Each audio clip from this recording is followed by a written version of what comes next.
Assalamualaikum warahmatullahi wabarakatuh. Saya Muhammad Sekti. Pada kesempatan kali ini, saya akan sedikit menjelaskan mengenai hal-hal apa saja yang diperbolehkan, dibatasi, dan dilarang dalam pertanian organik. Yuk, cek videonya. Sebelum kita masuk ke inti pembahasan mengenai hal apa saja yang diperbolehkan, dibatasi, dan dilarang dalam pertanian organik, terlebih dahulu kita harus mengetahui apa sih pertanian organik itu. Pertanian organik adalah sistem produksi pertanian yang holistik dan terpadu yang mengoptimalkan kesehatan dan produktivitas agroekosistem secara alami sehingga mampu menghasilkan pangan yang cukup berkualitas dan berkelanjutan. Dalam prakteknya, pertanian organik dilakukan dengan cara antara lain A. Menghindari penggunaan bibit atau benih hasil rekayasa genetika. B. Menghindari penggunaan pestisida kimia sintetik. Pengendalian gulma, hama, dan penyakit dilakukan dengan cara mekanis, biologis, dan rotasi tanaman. C. Menghindari penggunaan zat pengatur tumbuh dan pupuk kimia sintetik. D. Menghindari penggunaan hormon tumbuh dan bahan aditif sintesis dalam bentuk makanan ternak. Selanjutnya yaitu manfaat pertanian organik. Manfaat yang pertama yaitu bagi lingkungan. Memaksimalkan unsur hara alam tanpa ada campur tangan bahan kimia sehingga produk yang dihasilkan tidak merusak lingkungan dan terciptalah keberlanjutan lingkungan. Manfaat yang kedua yaitu bagi kesehatan. Menghasilkan makanan yang aman dan bergizi sehingga meningkatkan kesehatan masyarakat. Manfaat yang ketiga yaitu manfaat ekonomi. Biaya operasional lebih rendah dibanding sistem pertanian konvensional. Selanjutnya yaitu tujuan pertanian organik. Tujuan yang pertama yaitu menghasilkan pangan berkualitas. Pertanian organik menghasilkan pangan organik yang diyakini lebih sehat dan menyehatkan. Pangan organik aman dari zat-zat cemaran berbahaya seperti pestisida, herbisida, fungisida, dan lain-lain. Beberapa zat berbahaya yang terkandung dalam racun-racun tersebut dituduh memicu berbagai penyakit seperti kanker, stroke, jantung, dan lain-lain. Tujuan yang kedua yaitu melindungi pelaku pertanian. Proses produksi pertanian organik yang tidak memanfaatkan racun-racun sintesis menghindarkan pekerja pertanian dari paparan zat berbahaya. Kegiatan-kegiatan seperti penyemprotan pestisida sangat penuh resiko bagi pelakunya. Paparan zat beracun sangat mungkin terserap dalam tubuh si penyemprot. Kemudian tujuan yang ketiga yaitu melestarikan lingkungan hidup. Penggunaan pupuk kimia diketahui menyebabkan penurunan kesuburan tanah. Tanah menjadi padat dan keras. Selain itu, penggunaan obat-obatan kimia menyebabkan hilangnya kehidupan dalam tanah. Aktivitas biologi tanah terganggu dan tanah tidak bisa memulihkan kesuburannya sendiri. Secara lebih luas lagi, proses pertanian kimia menyebabkan gangguan pada keseimbangan alam. Kemudian tujuan yang keempat yaitu meningkatkan pendapatan petani. Saat ini, harga produk pertanian organik dinilai lebih tinggi dari produk pertanian konvensional. Produk organik dianggap lebih berkualitas, sementara itu pasokannya masih terbatas. Tujuan yang kelima yaitu meningkatkan kemandirian petani. Sudah menjadi rahasia umum bila produksi pertanian banyak ditentukan oleh keadaan di luar kegiatan produksi. Selain faktor-faktor alam, petani banyak diombang-ambing oleh ketidakpastian harga dan pasokan saprotan. Dengan pertanian organik, produksi pupuk dan pengendalian hama sangat dimungkinkan dibuat secara lokal. Hal ini tentu membantu melepaskan beberapa faktor ketidakpastian yang menghantui petani. Prinsip-prinsip pertanian organik. Prinsip yang pertama yaitu prinsip kesehatan. Pertanian organik harus melestarikan dan meningkatkan kesehatan tanah, tanaman, hewan, manusia, dan bumi sebagai satu kesatuan yang tak terpisahkan. Prinsip ini menunjukkan bahwa kesehatan tiap individu dan komunitas tak dapat dipisahkan dari kesehatan ekosistem. Tanah yang sehat akan menghasilkan tanaman sehat yang dapat mendukung kesehatan hewan dan manusia. Kesehatan merupakan bagian yang tak terpisahkan dari sistem kehidupan. Hal ini tidak saja sekedar bebas dari penyakit, tetapi juga dengan memelihara kesejahteraan fisik, mental, sosial, dan ekologi. Ketahanan tubuh, keceriaan, dan pembaruan diri merupakan hal dasar untuk menuju sehat.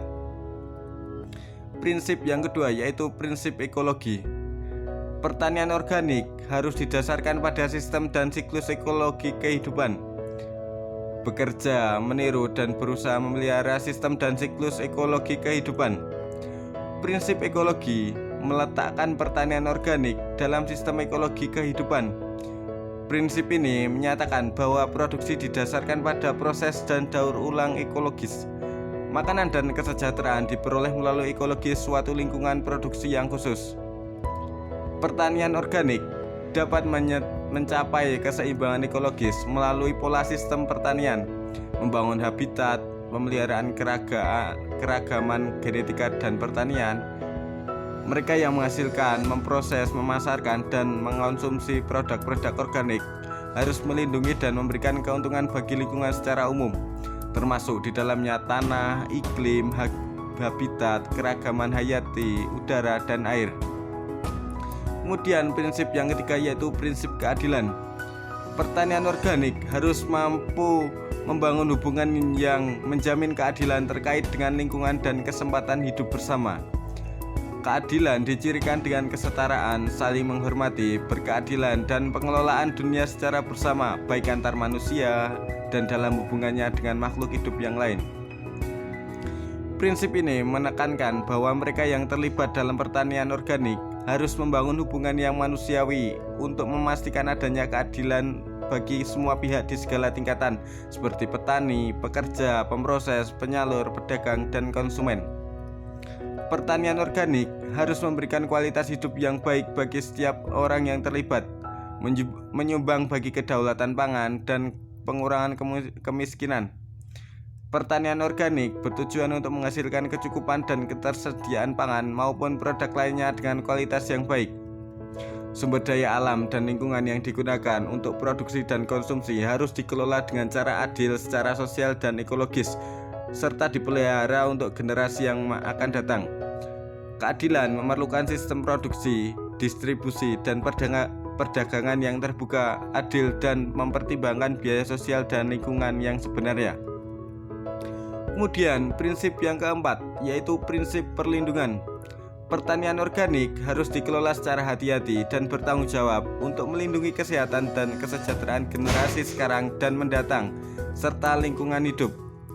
Prinsip ini menyatakan bahwa pencegahan dan tanggung jawab merupakan hal mendasar dalam pengelolaan, pengembangan, dan pemilihan teknologi di pertanian organik. Pertanian organik harus mampu mencegah terjadinya risiko merugikan dengan menerapkan teknologi tepat guna dan menolak teknologi yang tak dapat diramalkan akibatnya, seperti rekayasa genetika. Segala keputusan harus dipertimbangkan nilai-nilai dan kebutuhan dari semua aspek yang mungkin dapat terkena dampaknya melalui proses-proses yang transparan dan partisipatif.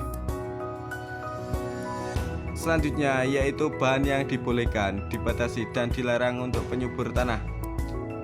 Jenis bahannya yang pertama yaitu pupuk hijau, yang kedua kotoran ternak, selanjutnya yaitu urin ternak, kompos sisa tanaman, kompos media jamur merang, kompos limbah organik sayuran, ganggang hijau, azolla, blue green algae, molase, pupuk hayati, rhizobium, bakteri pengurai, zat pengatur tumbuh alami.